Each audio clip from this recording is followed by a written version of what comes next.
যাদের কাছে মদ, টাকা এবং নারী পাঠাতেন তাদের মধ্যে ওবায়দুল কাদের, প্রয়াত এইচ.টি. ইমাম। রাতে কাদের সহ রাজনৈতিক নেতাদের আস্তানায় মেয়ে পাঠাতেন লাকি। শিল্পকলা একাডেমিকে রীতিমতো আমোদ ফুর্তির রঙ্গশালায় পরিণত করেছিলেন পদত্যাগে বাধ্য হওয়া মহাপরিচালক লিয়াকত আলী লাকি। নিয়মিত কর্মসময়ের বাইরে গভীর রাতে নতুন রূপ ধারণ করত একাডেমি, হয়ে উঠত প্রমোদ মঞ্চ, যেখানে নারী সহকর্মীদের বাধ্য করা হতো অনৈতিক নানা কর্মকাণ্ডে, পাঠানো হতো ওবায়দুল কাদের সহ রাজনৈতিক নেতাদের গোপন আস্তানায়। তবে লাকির পদত্যাগের পর ভয় ভেঙে এসব নিয়ে মুখ খুলেছেন শিল্পকলার কর্মকর্তারা। স্বৈরাচারী শেখ হাসিনা সরকারের 16 বছরের শাসনের 15 বছরই বাংলা একাডেমিতে নিজের পদ আঁকড়েছিলেন লিয়াকত আলী লাকি। দীর্ঘ এই সময়ে বনে গিয়েছিলেন প্রমোদ রাজ্যের মহারাজাধিরাজ। বাংলা একাডেমিকে বানিয়েছিলেন হেরেমখানা, নৃত্যশালা, নাট্যশালাকে রঙ্গমঞ্চ বানিয়ে সুলতান বনে গিয়েছিলেন লিয়াকত আলী লাকি। সেখানে নারী সহকর্মীদের নিয়ে আমোদ ফুর্তিতে মেতে থাকতেন তিনি। লাকির বিদায়ের পর বেরিয়ে আসে মঞ্চের পেছনে ঘটে যাওয়া নানান ঘটনা। সামনে আসতে থাকে মুখোশের আড়ালে লুকিয়ে থাকা মুখগুলো।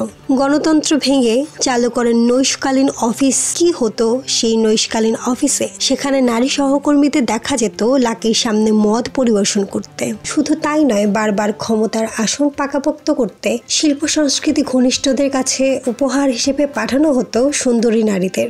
রাজধানীর নামি দামি ক্লাবে মদের টেবিলেও দেখা গেছে লাকি এবং তার নারী সঙ্গীদের। ওবায়দুল কাদেরের কাছে নারী পাঠানোর অভিযোগ রয়েছে সাবেক এই মহাপরিচালকের বিরুদ্ধে। এমনকি তিনি নিজেও জড়িত রয়েছেন একাধিক বিবাহ বহির্ভূত সম্পর্কে। লিয়াকত আলী লাকি তিনি শিল্পকলা একাডেমির মহাপরিচালকের দায়িত্ব পান 2011 সালের। সর্বশেষ 2023 সালের 29শে মার্চ সপ্তমবারের মতো তার মেয়াদ বাড়ানো হয়।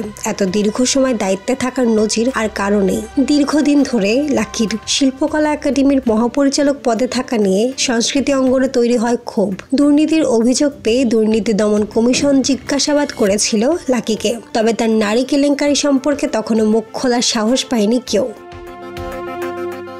লাকি বাংলাদেশ গ্রুপ থিয়েটার ফেডারেশনের সভাপতির পদেও রয়েছেন। ফেডারেশনের সাধারণ সম্পাদক কামাল বায়েজিদকে অব্যাহতি দেওয়ার ঘটনায় সমালোচনার মুখে পড়েন তিনি। গত বছরের জুড়েও সাধারণ নাট্যকর্মীবৃন্দ ব্যানারে লিয়াকত আলী লাকিকে অপসারণের দাবিতে আন্দোলন করে। সাংস্কৃতিক কর্মীদের একটি অংশ তখনও নিজের অবস্থানে অনড় ছিলেন। লাকি গণবিক্ষোভে গত 5ই আগস্ট সরকার পতনের পর সরকারি বেসরকারি প্রতিষ্ঠানের নেতৃত্বে পরিবর্তনের ঢেউ লেগে যায়। সরকারি বেসরকারি বিভিন্ন শিক্ষা প্রতিষ্ঠান, গণমাধ্যম, বিচারপতি, আইনি কর্মকর্তা এবং বিভিন্ন বিশ্ববিদ্যালয়ের উপাচার্যরাও দায়িত্ব ছেড়েছেন। শেখ হাসিনার পদত্যাগের পরদিনই শিল্পকলা একাডেমিতে মহাপরিচালকের দপ্তর সহ 15 কর্মকর্তার কক্ষে তালা লাগিয়ে দেন কর্মকর্তা কর্মচারীদের একটি বিক্ষুব্ধ শো।